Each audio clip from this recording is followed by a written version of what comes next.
There's a reason emotionally intelligent people seem untouchable. It's not that they don't feel. It's not that they were born with thicker skin. It's that they've quietly eliminated 7 behaviors that keep most people trapped in emotional chaos. And the hardest one to accept, number 5, is something you're probably doing right now without even realizing it. These aren't soft skills. This is a ruthless form of self-discipline that the ancient Stoics practiced 2,000 years ago and modern psychology is only now beginning to understand. So pay close attention. Because once you see these patterns, you can never unsee them. Number 1. They never explain themselves to people who are committed to misunderstanding them. Here's what most people don't understand. There's a difference between someone who doesn't understand you, and someone who refuses to. The first is a communication problem. The second is an energy trap. And emotionally intelligent people can tell the difference almost instantly. Epictetus, the Stoic philosopher who was born into slavery and became one of the most respected thinkers in Rome, said something that cuts to the heart of this. He said, "It is impossible for a man to learn what he thinks he already knows." Think about that. Some people don't argue with you because they want the truth. They argue because they want to win. And every minute you spend trying to prove yourself to someone like that is a minute stolen from your own peace of mind. Psychologist Dr. Henry Cloud calls these people black holes of feedback. No matter how much light you pour in, nothing comes back. The emotionally intelligent response isn't to explain louder or more carefully. It's to stop explaining entirely. Not out of arrogance. Out of clarity. You recognize that your energy is a finite resource. And you stop pouring it into a cup that has no bottom. Silence, in this case, isn't weakness. It's a boundary with teeth. Number 2. They never react in the first 3 seconds. This is the one that separates amateurs from masters.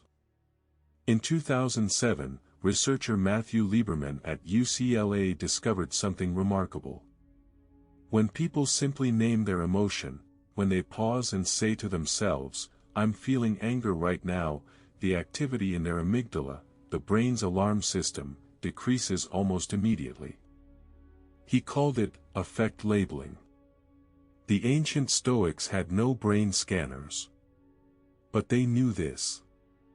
Marcus Aurelius, the most powerful man in the ancient world, the emperor of Rome, wrote to himself in what we now call meditations, "You have power over your mind, not outside events.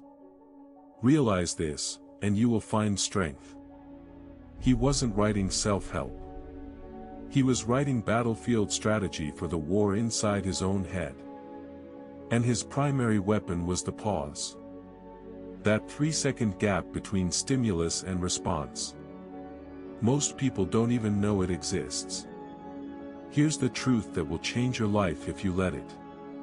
Between every event and your reaction, there is a gap. It might be tiny. It might feel non-existent. But it's there. And in that gap lives your entire freedom. Emotionally intelligent people have trained themselves to live in that gap. They feel the fire. They just don't let it choose their next move. And this is where it gets interesting.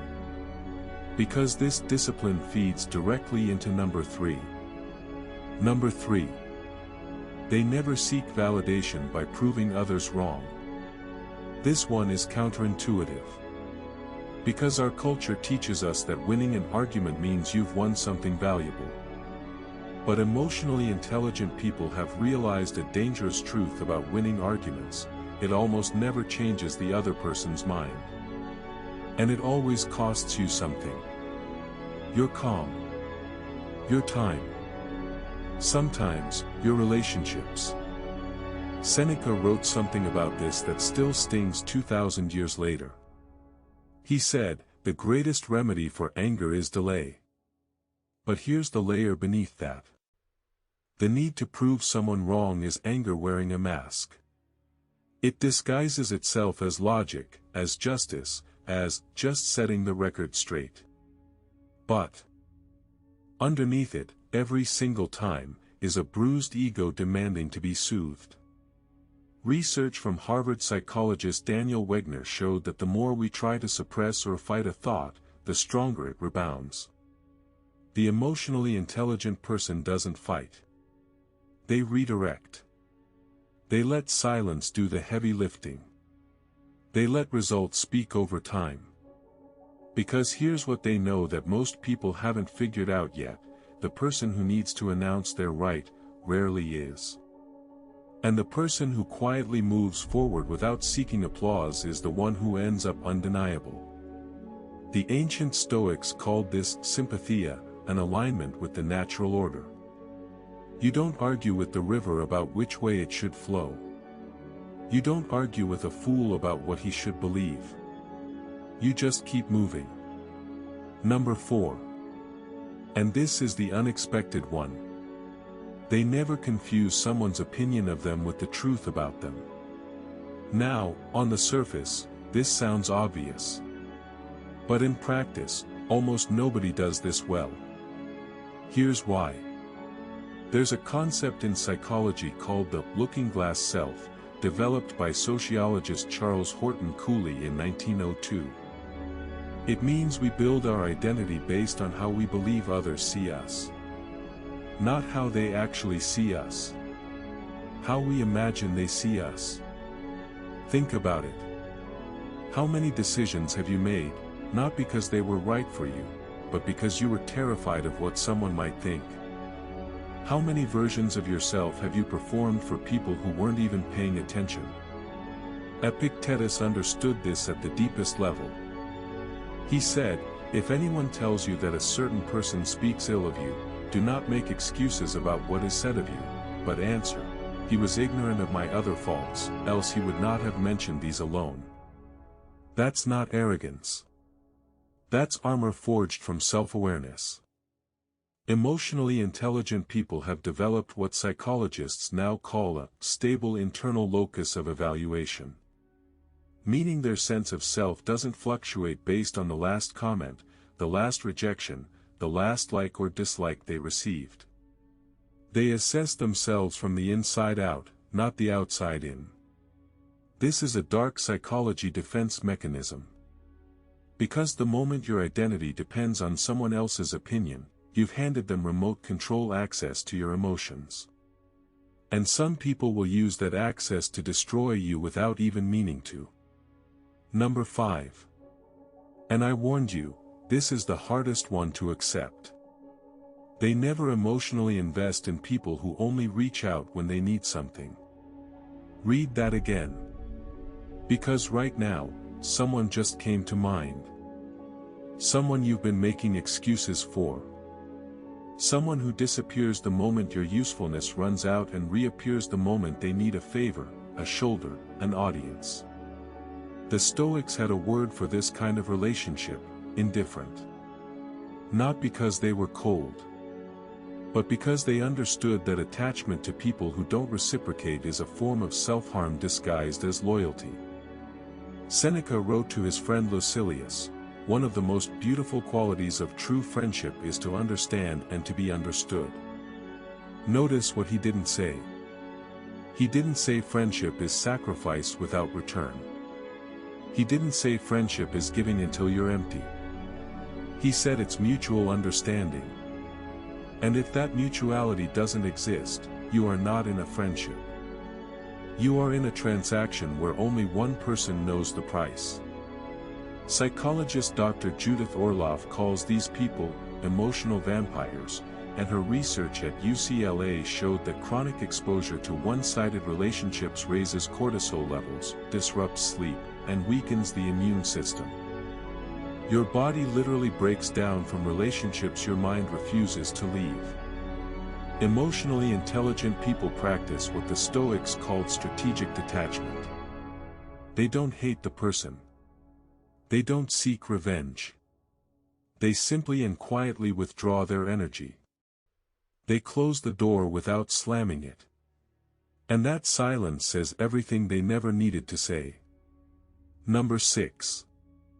They never make permanent decisions based on temporary emotions. This is the one that saves careers, marriages, and reputations.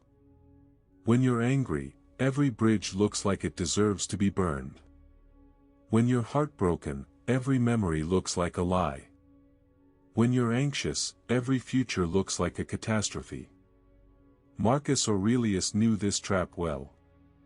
He wrote, "Never value anything as profitable that compels you to break your promise, to lose your self-respect, to hate any man, to act the hypocrite." He was reminding himself, in the heat of the moment, not to become someone he'd regret being when the heat passed. Number 7. They never confuse being busy with being productive. This might surprise you on a list about emotional intelligence. But here's the connection most people miss. Busyness is often an emotional avoidance strategy.